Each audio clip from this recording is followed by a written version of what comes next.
குரு சேனலின் மாதங்களில் மார்கழி மக்கள் முன் ஆன்மீக பெருவிழா டிசம்பர் 20, 21, 22 வெள்ளி, சனி, ஞாயிறு மாலை 6:30 மணிக்கு. இடம் ஆண்டாள் கோவில், ஸ்ரீவில்லிபுத்தூர்.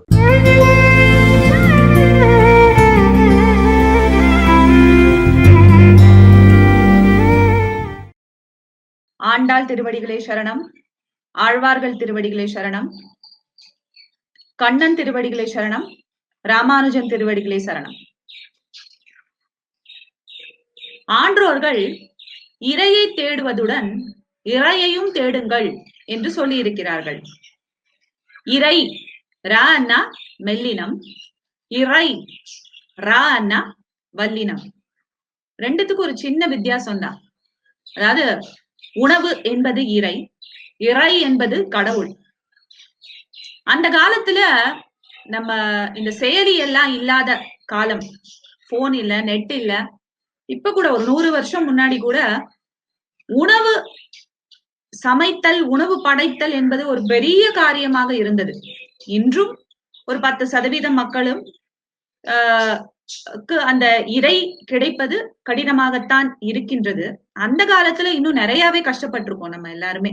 அந்த விதை விதைத்து, அந்த நாத்து நட்டு, அந்த களை எடுத்து, அந்த நெல்லை எடுத்து, அதனை நல்லா குத்தி, அப்புறம் அதை பொடைச்சு சுத்தம் செய்து, பின்பு அதனை உணவாக்கி சாமிக்கு படைத்து விட்டு நாம் சாப்பிடும் பொழுது இறைத்தன்மையை மிகவும் சுலபமாக உணர்ந்தோம்.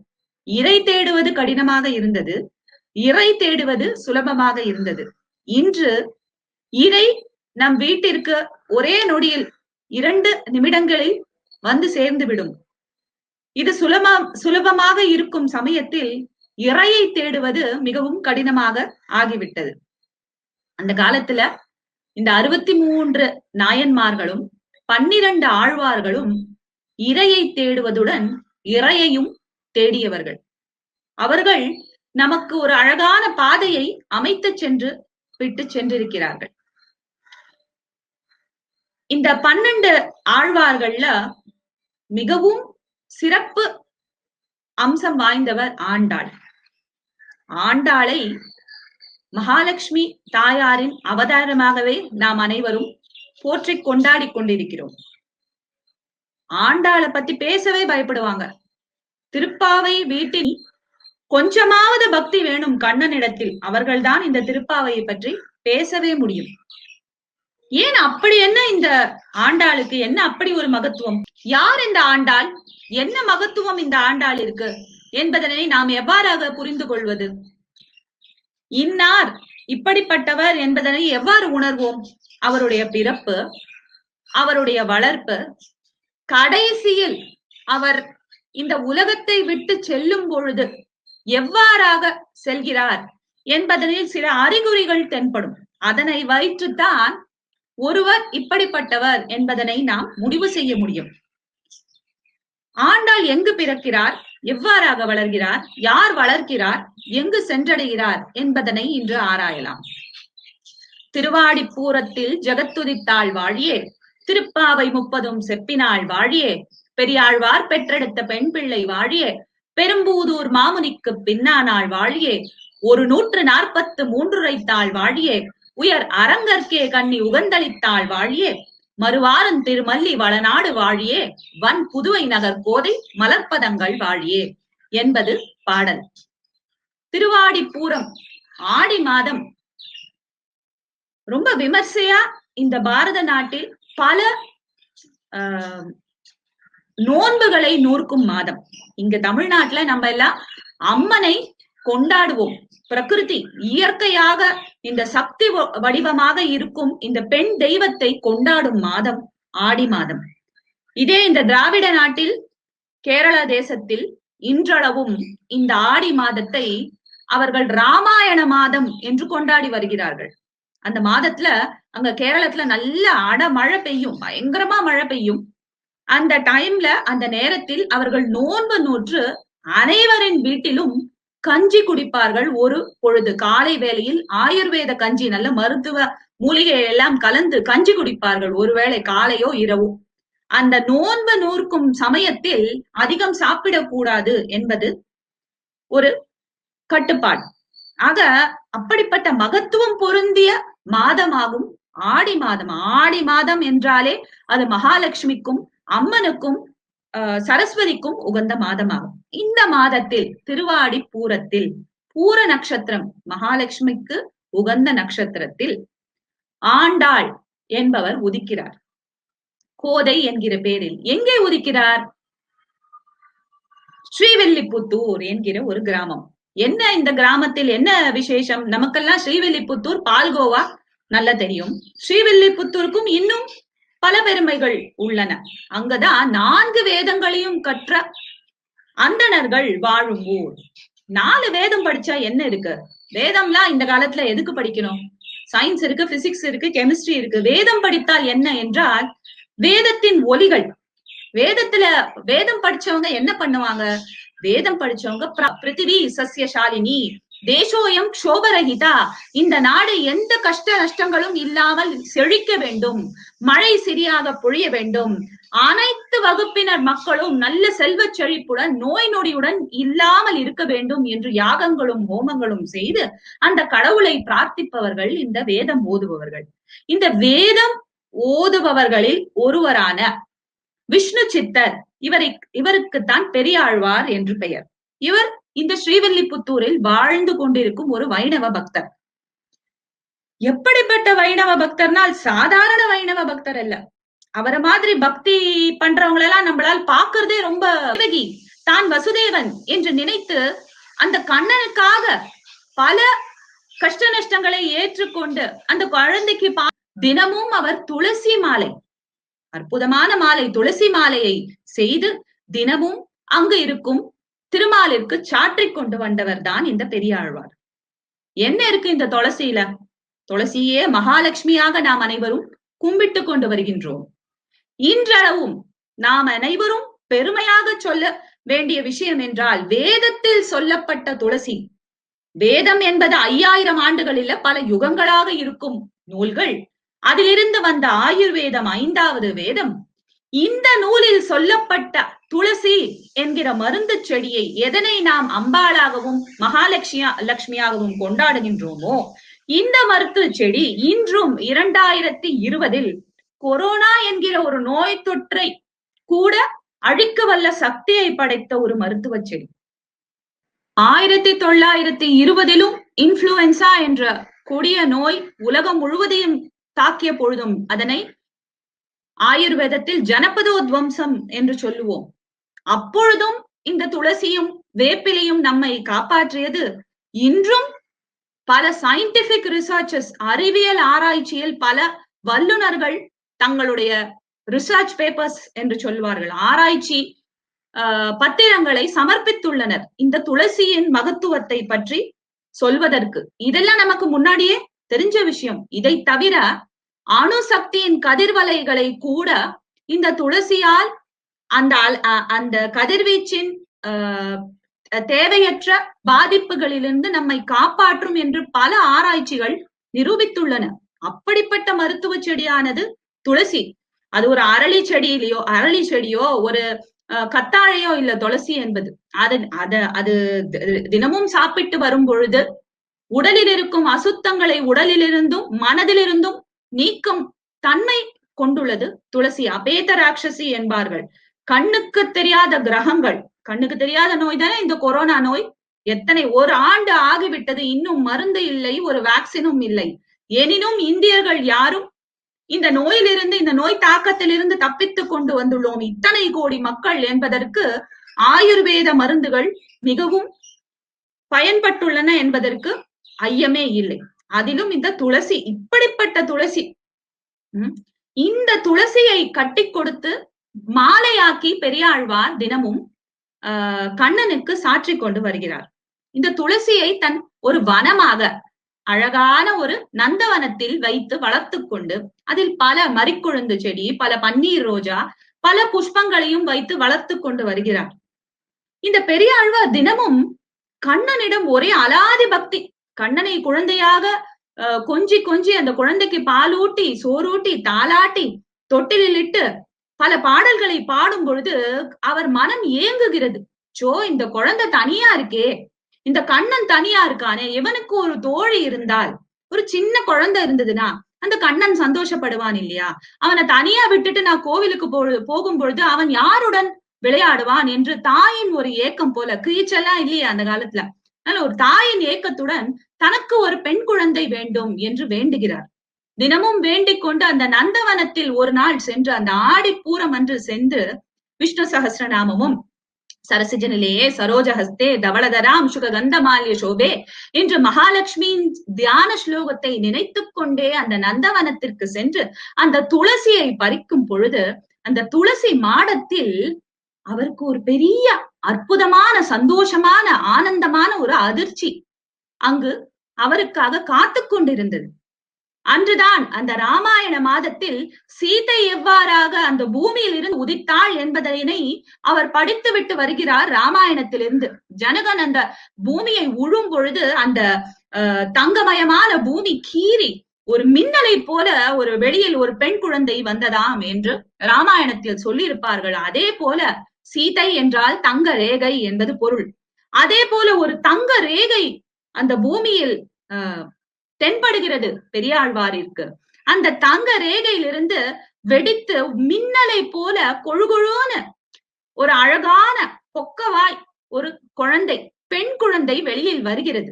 அவளை சுற்றி அந்த பன்னீர் ரோஜா புஷ்பங்களின் இதழ்களும் அந்த துளசியின் இலைகளும் அவளை சுற்றி கிடக்கிறது, ஒரு பஞ்சு மெத்தையை போல அவளை தாங்கி.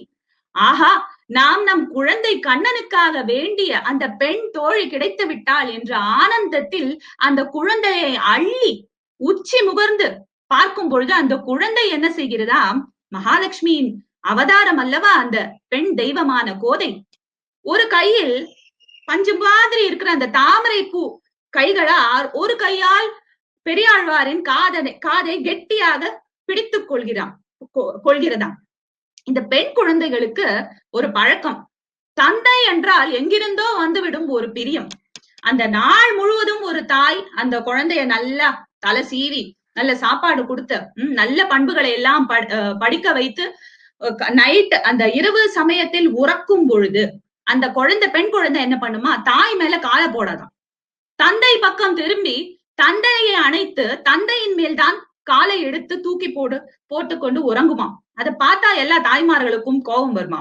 அவ்வாறாகவே இந்த மகாலட்சுமி தாயாருக்கு பெரியாழ்வாரை பார்த்தவுடன் வேதம் 4 வேதத்தையும் கற்ற பெரியவர் இந்த உலகம் செழிப்பாக இருக்க வேண்டும் என்பதற்காக பிரார்த்தித்துக் கொண்டிருக்கும் கண்ணனையே தொழும், கண்ணனுடன் விளையாடும் ஒரு வைணவ அடியவர். அவரை தன் தந்தையாக பெற்றிருக்கும் பொழுது அவருக்கு எத்தனை மகிழ்ச்சி இருந்திருக்கும். ஆக அந்த குழந்தைக்கு கோதை என்று உடனே பெயர் சூட்டுகிறார் பெரியாழ்வார். கோதை என்கிற சொல் அகநானூரில் வரும் அற்புதமான தமிழ் சொல். கோதை என்றாலே மலர், மலர் வளையம், மலர் மாலை என்பதுதான் பொருள். கோதை என்று பூங்கோதை என்று அழைக்கிறார். அந்த குழந்தையை வாரி அள்ளிக்கொண்டு வீட்டிற்கு ஓடோடி சென்று அங்கு தொட்டிலில் இட்டு குழந்தைக்கு பாலை எடுத்து கொண்டு வருவதற்காக செல்கிறார். இங்க தொட்டில 2 குழந்தை, ஒண்ணு கண்ணன், பக்கத்துல ஆண்டாள். கண்ணனுக்கு ஆச்சரியம், இது என்ன வைகுண்டத்துல இருந்து இங்க வந்திருக்கிய நீ அப்படின்னு கேட்கிறார். ஆண்டாள் சொல்கிறாள், வைகுண்டத்தில் என்னை விட்டு விட்டு நீங்கள் மாத்திரம் பெரியாழ்வாரின் சேவைகளை சேவித்துக் கொள்ளலாம் என்று வந்து விட்டீர்கள். எனக்கு அங்க சாப்பாடெல்லாம் செஞ்சுட்டு எல்லாம் வீணாக போகிறது, சலிப்பாக இருக்கிறது. உங்களுடன் சேர்ந்து இந்த ஆழ்வாரின் சேவைகளை அனுபவிக்கலாம் என்று நான் வந்துவிட்டேன் என்று சொல்ல 2 குழந்தைகளும் சிரித்துக் கொண்டு அந்த தொட்டிலில் விளையாடிக் கொண்டிருக்கின்றனவா. பாலை எடுத்துக்கொண்டு வருகிறார். 2 குழந்தையும் அழ ஆரம்பிக்குது. உடனே பெரியாழ்வார் அந்த ஆண்டாளை எடுத்து மடியில் வைத்துக் கொண்டு அழகான வெள்ளி சங்கினில் எடுத்து அந்த பாலை அந்த ஆண்டாளிற்கு ஊற்றுகிறார். கண்ணனுக்கு கோபம் வருது. இத்தனை நாள் எனக்காக, என் தாயாராக, யசோதையாக பாவித்து என்னுடன் விளையாடி வந்த பெரியாழ்வார் இன்று ஆண்டாளிற்கு கொடுக்கிறீர்களே என்று கோபித்துக் கொள்கிறாராம். அப்போ பெரியாழ்வார், கண்ணா பொறுமையாக இரு, புதுசா வந்திருக்கு குழந்தை, ஒரு 2 நாள் கொஞ்சம் அட்ஜஸ்ட் பண்ணிக்கோ, 2 நாள் கழிச்சு எல்லா 2 பேரையும் சேர்த்து நான் பாத்துக்கிறேன், இது எனக்கு புதுசா இருக்கு, இரட்டை குழந்தைகளை பெற்ற தாயை போல் நான் உள்ளேன் என்று சொல்லி அவ்வாறாகவே அன்று 3 பேரும், கண்ணனும் பெரியாழ்வாரும் ஆண்டாளும் மிகவும் ஆனந்தத்துடன் அந்த வீட்டினில் வாழ்ந்து வருகின்றனர். அந்த 2 குழந்தைகளுக்கும் சேர்ந்து நலங்கு வைத்து எண்ணெய் தேய்த்து ஆயுர்வேத தைலங்கள் லாக்ஷாதி தைலத்தை தேய்த்து விட்டிருப்பார். நன்றாக நலங்கு மாவை கொண்டு தேய்த்து குளிப்பாட்டி விட்டு தலையில் நல்லா சளி பிடிக்காம இருக்கிறதுக்கு ராஸ்நாதி சூர்ணத்தை நல்லா தேய்ச்சிட்டு சாம்பிராணியை போட்டு விட்டு நல்ல பாலை கொடுத்து என்றோ ஒரு நாள் பால் சாதம் கொடுத்து உப்பு போடாத பால் சாதம் தான் கொடுத்திருப்பாரு. தினமும் தயிர் சாதம் கொடுத்திருக்க மாட்டார். ஏனால் அவர் ஆயுர்வேதம் கற்றவர். 4 வேதத்துடன் 5வது வேதமான ஆயுர்வேதம். தினமும் தயிர் சாதம் சாப்பிட்டால் சளி பிடிக்கும் என்று பெரியாழ்வாருக்கு தெரியும். நமக்கு தெரியுமோ தெரியாதோ. தயிர் சாதம் கொடுக்காமல் பருப்பு சாதம் என்று குழந்தைகளுக்கு சாத்வீகமான உணவுகளை கொடுத்து, அந்த காலத்துல மிளகாயும் கிடையாது. மிளகா 300 வருஷம் முன்னாடி வந்தது தானே. நல்ல மிளகு போட்டு தெளிவான ரசம் கொடுத்து இவ்வாறான ஒரு சூழ்நிலையில் மிகவும் ஆனந்தமாக 3 பேரும் வாழ்ந்து வருகின்றனர். இந்த 3 பேரும் சந்தோஷமா இருக்கிறது பார்த்தா அந்த ஸ்ரீவில்லிபுத்தூருக்கும் உலகத்திற்கும் ஒரே ஆனந்தம். கொஞ்ச நாளுக்கு ஆனந்தமாக இருக்கிறார்கள். கொஞ்ச நாள் கழிச்சு இந்த உலகத்துக்கு நல்லா ஒருத்தவங்க இருந்தா பிடிக்காது, டென்ஷன் ஆயிடுவாங்க. ஒரு சரியான ரூட்ல பெரியாழ்வாரும் ஆண்டாளும் கண்ணனும் இருக்கும் பொழுது, பெரியாழ்வாரே உங்க வீட்டுல ஒரு பெண் குழந்தை இருக்கு, நீங்க லக்ஷ்மி நினைச்சிட்டு இருக்கீங்க, ஆனா அது ஒரு மானிட பிறவி, அதனால உங்களுடைய பக்தி சிந்தனைகளை திணிக்காதீர்கள் என்கிற அறிவுரைகளும் அவர் காதில் விழுகிறது. கொஞ்சம் பெரியாழ்வாரை உலகமும் குழப்புகிறது, கண்ணனும் சற்று விளையாடி பார்க்கிறான். உலக மக்களுக்கு ஒரு பயம், அச்சோ ஒரு மானிட பிறவியான ஒரு பெண் குழந்தை வைத்துக் கொண்டு இந்த பெரியாழ்வார் மகாலட்சுமி தாயார் அவளினுள் இருக்கிறார் என்று எண்ணிக்கொண்டு அந்த குழந்தையின் வாழ்வு பாதிக்க கூடாது என்கிறத ஏக்கம். அவர் ரொம்ப கிளியரா தான் இருக்கார். இந்த சூழ்நிலையை நாம் எவ்வாறாக புரிந்து கொள்வோமே ஆனால், எடுத்துக்காட்டுக்கு சொல்றேன்.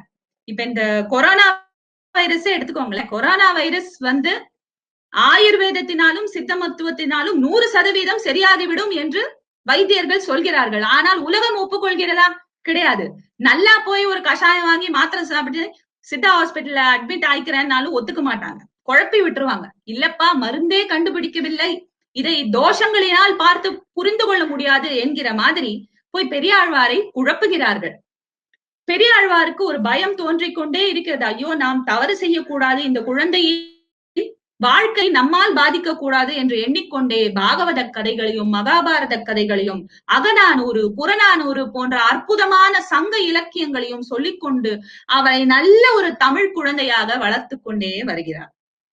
அவருக்கு 3 சோதனைகள் அவர் வாழ்க்கையில் வருகிறது, 3 பரீட்சைகள். அவர் பக்தியை பரீட்சை செய்வதற்காகவும் அந்த குழந்தை மகாலட்சுமிய தாயாரின் அவதாரம் என்பதனை அவருக்கு நிரூபிப்பதற்காகவும் வருகிறது.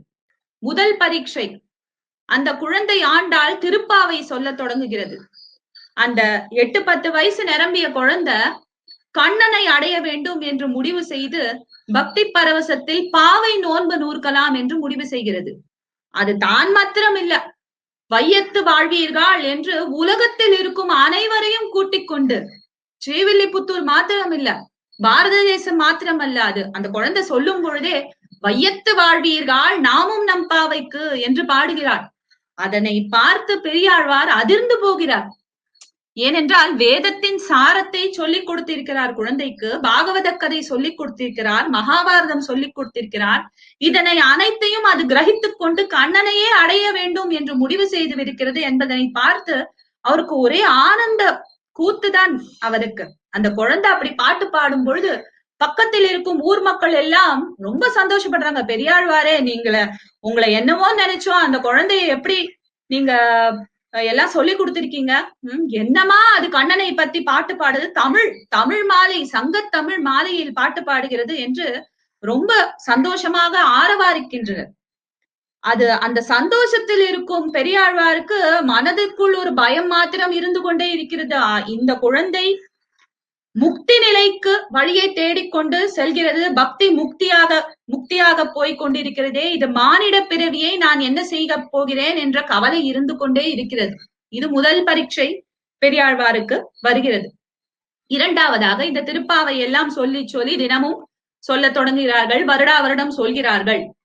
துளசி மாலை குழந்தைக்கு எவ்வாறாக செய்ய வேண்டும் என்றும் சொல்லிக் கொடுத்திருக்கிறார் பெரியாழ்வார். தினமும் அந்த மாலையை அழகாக தொடுத்து அந்த கோவிலிற்கு சென்று திருமாலிற்கு அணிந்து சந்தோஷம் அடைகிறார். இதனை பார்த்து கொண்டிருக்கும் மகாலட்சுமி வளர வளர கவலை தோன்றுகிறது. ஆஹா, நம்ம துளசி மாலையை கட்டி கொடுக்கிறோமே கண்ணனுக்கு, அதுல ஏதாவது முள்ளோ இல்ல காம்பு ஏதாவது இருந்தால் அது கண்ணனை குத்து விடுமோ என்கிற கவலை தோன்றுகிறது ஆண்டாளிற்கு. அதுல நிறைய பூச்சிகள், எட்டுக்கால் பூச்சி, லூத்தம் என்று சொல்வோம் சம்ஸ்கிருதத்தில். லூத விஷம், லூத்தம் கடித்து விட்டால் அந்த கண்ணனிற்கு விஷம் ஆகி உடம்பெல்லாம் தடித்து விடுமே என்கிற கவலை தோன்றுகிறது ஆண்டாளிற்கு. ஆக தினமும் அந்த துளசி மாலையை தானே சூடி கொண்டு அதுல ஏதாவது குச்சி இருந்தா தந்தை குத்தட்டும் முதல்ல, பின்பு கண்ணனுக்கு கொடுக்கலாம் என்று முடிவெடுக்கிறாள் ஆண்டாள். இது தந்தைக்கு தெரிந்தால் என்ன நினைப்பாரோ என்ற நினைவெல்லாம் அந்த குழந்தைக்கு ஒன்றும் இல்லை. அது பரபிரம்மம் இல்லையா? அது அந்த கண்ணனின் தர்மபத்னியான மகாலட்சுமி, மகாலட்சுமி தாயாருக்கு எந்த கவலையுமே இல்ல. ஆக அந்த துளசி மாலையை எடுத்து அணிந்து கொண்டு பார்க்கிறார். ஒன்னும் குத்தலையா, சரி இது இன்னைக்கு கண்ணனுக்கு நம்ம கொடுத்து அனுப்பலாம். பூச்சி ஏதாவது இருந்தா தட்டி விட்டு கண்ணாடி முன்பும் நின்று தன் அழகை ரசித்துக் கொள்கிறார் மகாலட்சுமி தாயார். ஆஹா, நான் போட்ட மாலைய கண்ணன் அணிந்து கொள்ள போகிறார் என்பதில் அது அவளுக்கு ஒரு பெருமிதமாம். இவ்வாறாகவே தினமும் செய்து கொண்டிருக்கிறார். இது பெரியாழ்வாருக்கு ஒரு தினம் தெரிய வருகிறது. இது இரண்டாவது பரீட்சை பெரியாழ்வாருக்கு. பெரியாழ்வார் தன்னை யசோதையாக நினைத்துக் கொண்டு கண்ணனுக்கு பாலும் தேனும் கொடுக்கும் பொழுது அவருக்கு ஒரு கவலையுமே இல்லை.